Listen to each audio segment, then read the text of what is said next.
Hello, everybody, and welcome back to another episode of Astrological Intentions. I'm your host, Alex Reevy, along with the Ravinia Raven herself, Sandy Reevy. Rah, rah, rah, rah, rah, rah, rah.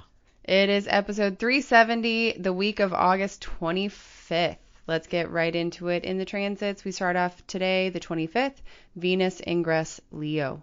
Pride, no prejudice. And Venus trine Saturn retrograde. Willing yet stable. And Venus sextile Uranus. Instantly friendly. And Venus trine Neptune retrograde. This is Tuesday the 26th, by the way. Evokes creativity and imagery. Then Wednesday the 27th, Venus opposing Pluto retrograde. Caution ahead. And then Sandy's Astro-Interesting day, Thursday, August 28th, Uranus sextile Neptune retrograde. Be a digital hippie, man. All right, then we also have a special Talisman time coming up on August 30th to step into my purpose. And on the horizon, we have our Talisman trunk show, September 10, and the Tuscany, Italy retreat, of course. Then in our house, it is Virgo season, and I have a very special active meditation for you to get some cleanliness and organization going. Stay tuned for this episode of Astrological Intention. Now travel far, share your stories and earn your scars. Hello, Ravinia Raven. I am. It's my one. I like to go at least once a year. Up to the music venue where there is lawn seating. Right. And you bring your own seats, actually. You bring everything. BYOS. Right. Yeah. There's a group of us that all of the women that went to Egypt and the man we're getting together here in Chicago, and we're all going to Ravinia. It's one of our things that we've planned for the weekend. It's gonna be fun. And I call you the Ravinia Raven because you're probably going to be there late. That's normally a thing at Ravinia. Later than I would normally like to stay up these days. Yeah. But yes, it's always a really fun venue, and if you're ever visiting Chicago, it's a must do if you can. If you got some friends with some outdoor blankets and chairs, it is a blast of a time. We're going to have a great time. So let's move into the transits because this week Venus is busy, busy, busy. She's on stage all week. She moves into Leo, boom, and she stays on stage and meets up with all of the outer planets. Right. Yeah. So let's get into it. Starting off today, Monday, August 25th, we start off with Venus ingress Leo.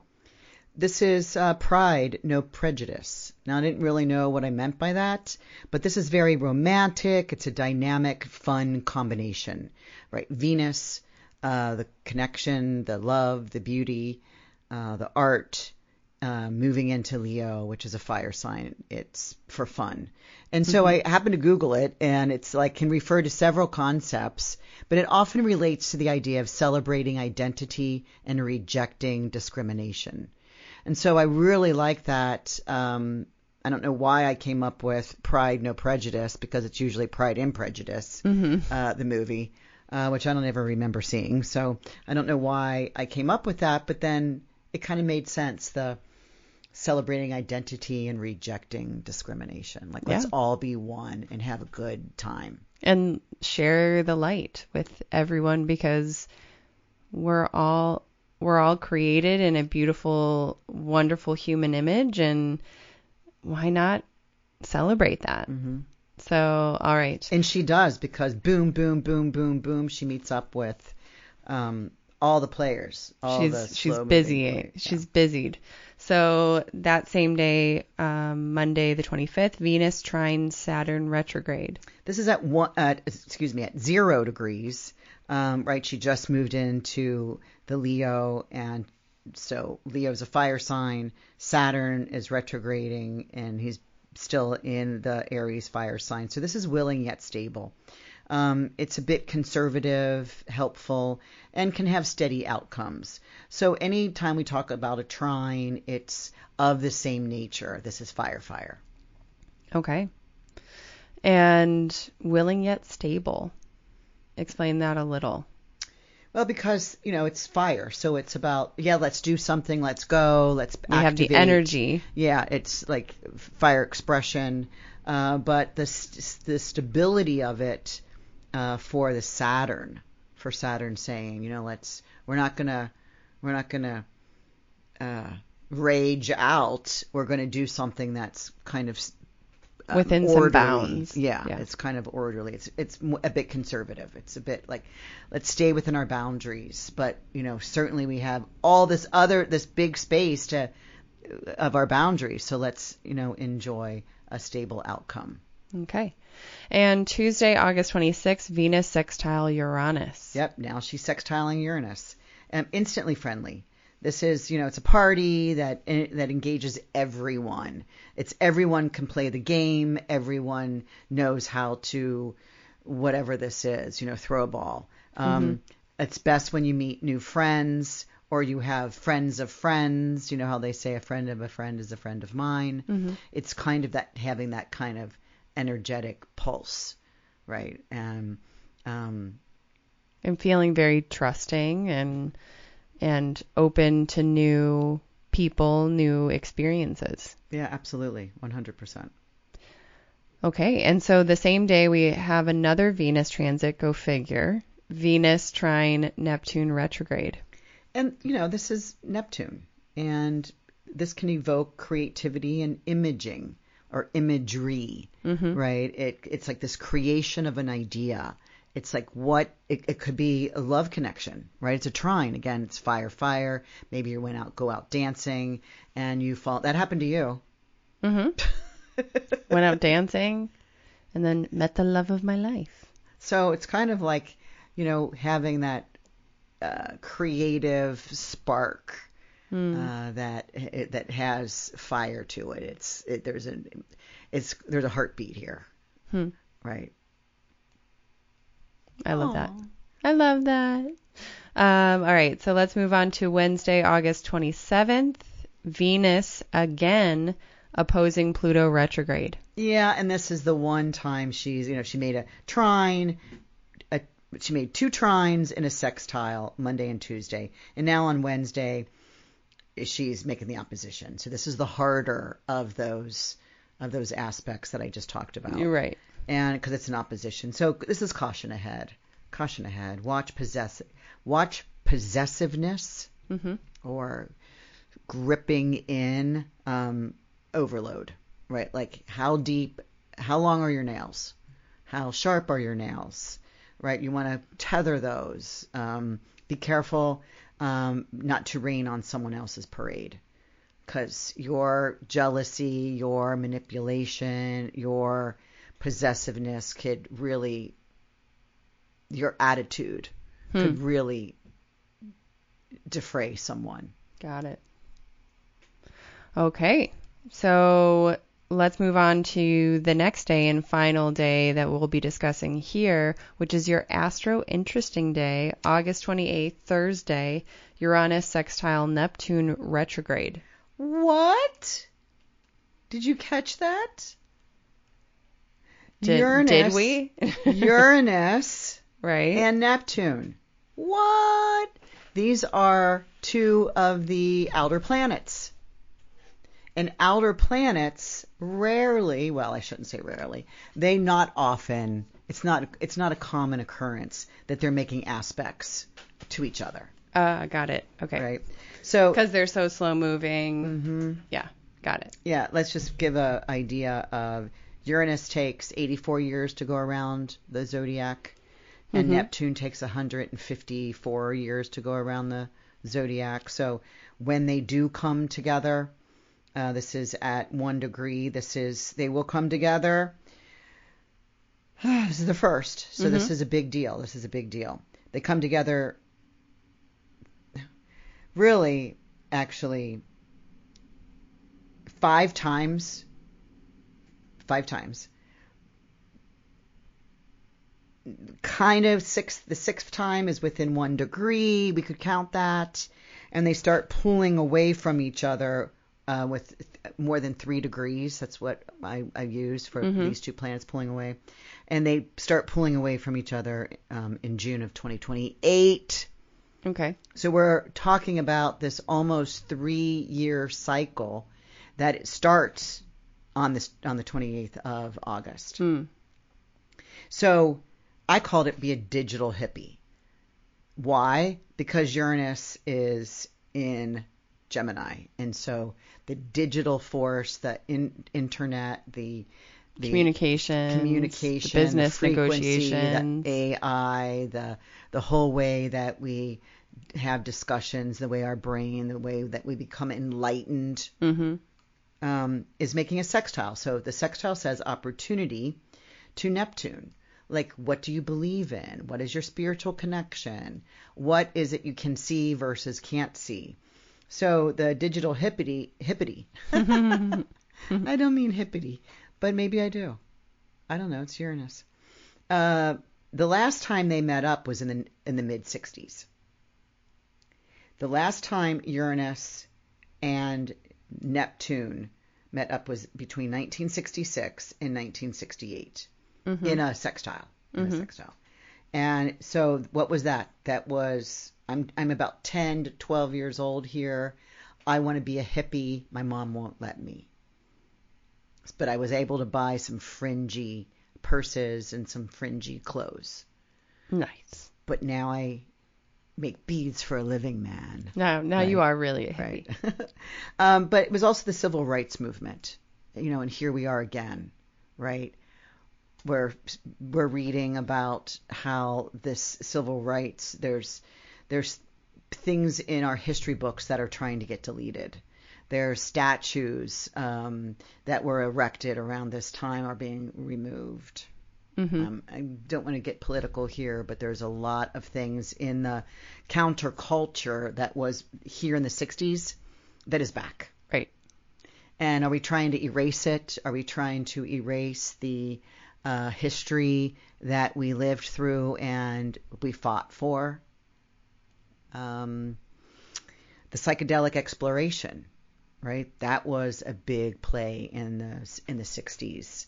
Flower children, the flower power, where, and it was love a very is free love, right? It was also a very active time for strikes and walks, oppositions and, of disagreements, of force demonstrations, against force. right? Yeah. So, how can these two blend together? Because now we're talking about the mental impulse, because Uranus is in the Gemini. This is mental, right? Mental impulse is mixed with the provocation on social levels. So here we are. What are we provoking, and what will stick, and what will leave? Now, this is like cosmic shifting. This is kind of overwhelm, underwhelm, overwhelm. How do we come to a balance there? Because the sextile here is saying it's not a given. A trine would be more given, would be more ease. This is coming from air and fire. So air and fire does work, right? You blow on a fire and you can make it spread, right? So again, we'll get our second pass. I'm just going to say these out loud. Our second pass is November 20th, 2025. That comes pretty fast. The third pass is July 16, 2026. The fourth pass is January 15 of 2027. The fifth pass is June 6th of 2027. Then the sixth pass is within 1 degree of February 25, 2028. And it starts pulling away from each other at just at the 3 degree mark, which is June of 2028. So I guess mark your calendars. Well, you probably don't even own those calendars yet of 2028, but these two are beginning their workout plan. How do we create this new civil rights movement? What does that look like? What is about counterculture that is changing and shifting, and a lot of shift going on here. So we're living in it. So Just, yeah. Interesting. Take the opportunity to make things better by identifying what it is what is your dream that you could try to make real. Okay. That includes everybody. Right. So don't forget you can follow along with these transits personally. If you download our astrology guide, that'll give you the 1, 2, 3s of what you're looking at when you're seeing a chart, as well as download your own natal chart, and that is at intentionbeads.com/chart. Let's move into our talisman time section, where you want to highlight one very special talisman, to step into my purpose. This is on Saturday, August 30th. I am making this in the evening, and the sun will be down, which makes it Venus being the important player of this chart. But so is Jupiter. I create from my heart, and I'm open to growth. I commit to a path of meaningful contribution. My work becomes a reflection of my passion. This is with Jupiter being in the 5th house of creation, of purpose, of holding the ability to expand and do meaningful contribution. Okay. And that is currently on the website as a pre-sale. So if you are interested in this talisman, you can be present while it's being made, kind of virtually, where you and Sandy are talking online and having, a little bit of communication prior to this talisman being made for you. Yeah, and I've been doing a lot of them, and so like doing a countdown for them. They get a choice of large bead or small bead, and a bit. I suggest color, and they add to it that if they like. All right, so let's move on and into the horizon, where we have our Talisman Trunk Show coming up, and that's September 10. It's on Wednesday at 6 p.m. Central Time, where Sandy's going to be going through all of her favorite talismans right now. And also our Italy retreat, October 4th through the 11th. I'm pretty sure we're coming to we're about to close that. Okay. We still have I still have one room available that I've got a couple women looking at it now. But hey, okay. First one in. Yeah, I'll leave the links in the show notes this week, but then we'll get rid of them next week. Let's move into our house. I have a very special meditation for you since it is Virgo season, and I'm a Pisces, so Virgo is very foreign to me, and I'm clearly not even on time for this, but at least Virgo is here. And I have a special active meditation for you to get organized for this season. Welcome back to Astrology Meditations, the Zodiac Sign series. Today we are examining Virgo, the mutable earth sign, and after we will think and act in Virgo fashion. Virgo is the 6th zodiac sign. This archetype is mutable earth and is best known as the Virgin. Let's break it down. The mutable modality is the changer, the ender, and the transformation from old to new. The element of earth is grounded, real, material, steady, and practical. It is the most structured of the elements. Both of these, mutable and earth, together create a sign unlike any other in the zodiac wheel, Virgo.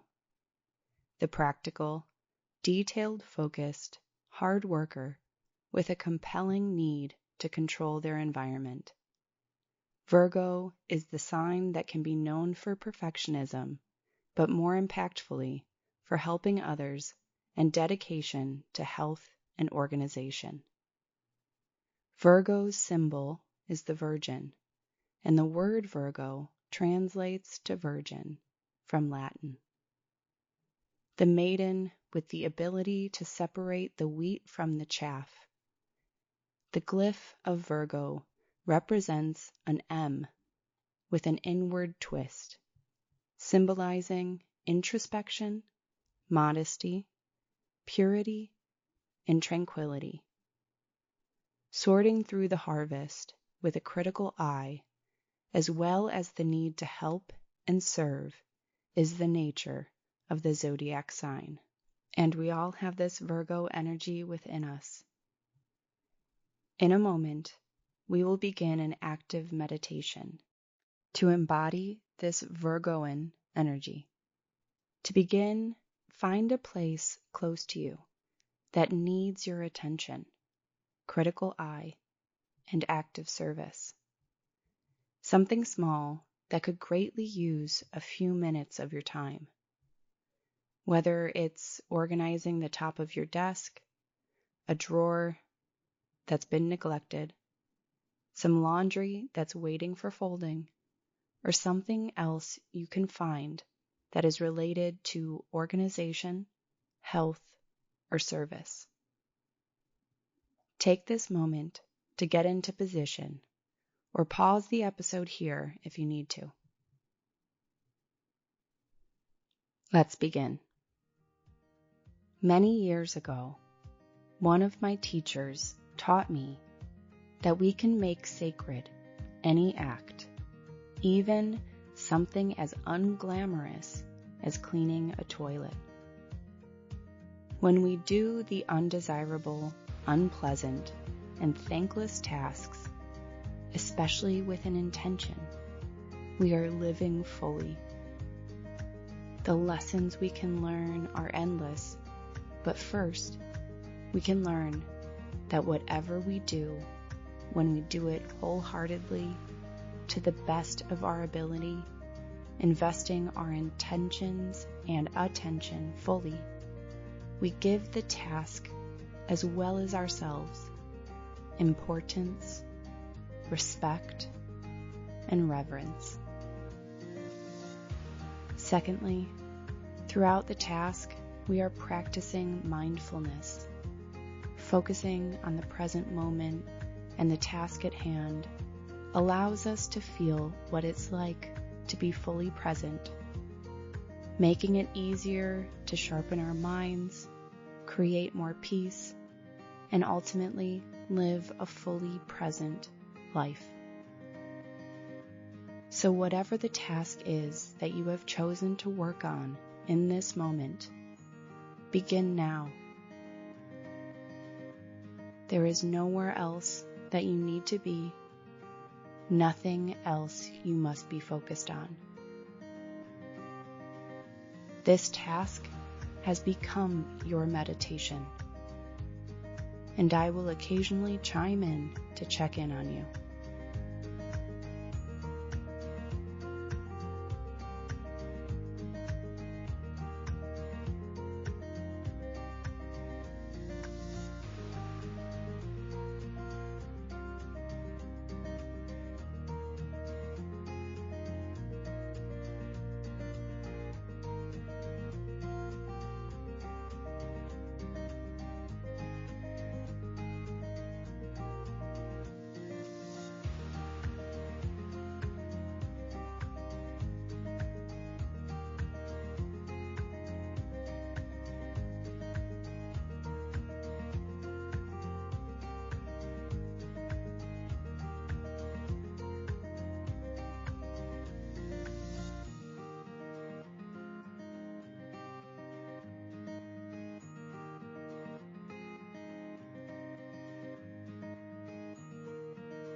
As you become more present in whatever it is you are doing, explore ways that you can deepen your attention. Maybe it's in noticing the sensations of the items you touch, noticing their colors or their overall essence.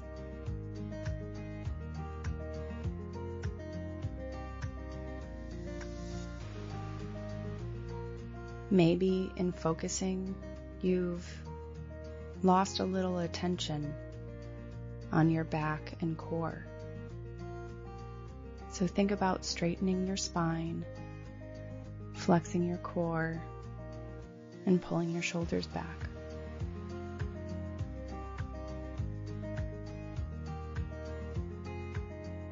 Or notice what thoughts or memories may be tied to these items, or the ones that just creep into mind. Notice them and then let them go.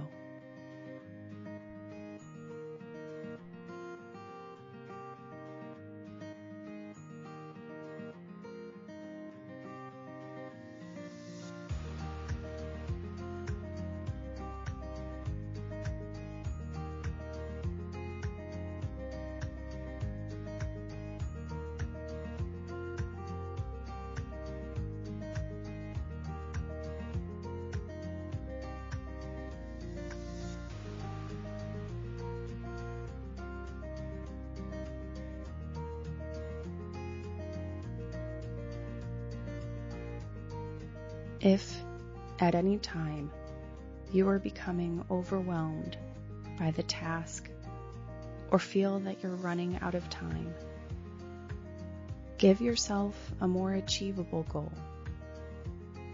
or carve out more time to complete after this meditation is over by playing some uplifting music or setting a timer for yourself.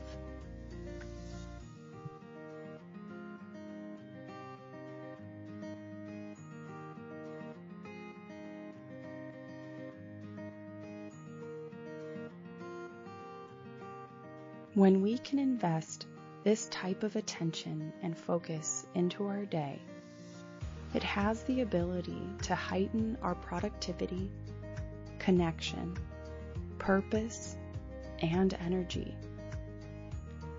Remember that any act can be made this sacred, and try this practice out in more areas of your life.